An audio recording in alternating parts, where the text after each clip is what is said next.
আসসালামু আলাইকুম। আমরা এসেছি একটা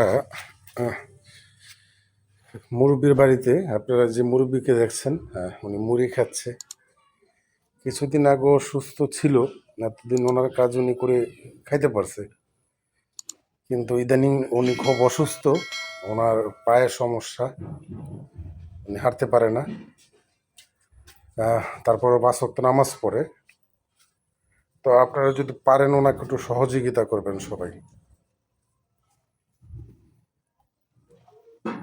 তো মুরব্বি, এদিকে আছেন, কেমন আছেন আপনি? ভালো। ভালো। তো কিছু কি অবস্থা মানে আপনার? চলতারেন? বলতে পারি না, আমি মধ্যম ধরনের মানুষ, ভঙ্গ হয়ে গেছি গা। পোলাপাইন একটা কয়জন? অঙ্গ আমার নষ্ট।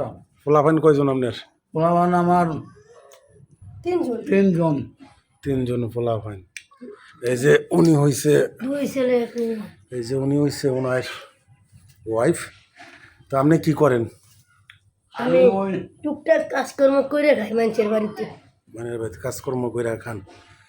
তো এই যে আপনারা দেখতেছেন, এই হলো তাদের অবস্থা। এই বাড়ি, এই ঘরেই থাকে তারা। তো আপনারা চাইলে যারা গরিবের পাশে থাকেন, এইসব মানুষের পাশে থাকতে পারেন। আমি ওনাদের নাম্বারটা দিয়ে দেওয়ার চেষ্টা করব। আপনারা ফোনে ওনাদের সাথে যোগাযোগ করে যদি পারেন সহযোগিতা করতে তো করেন।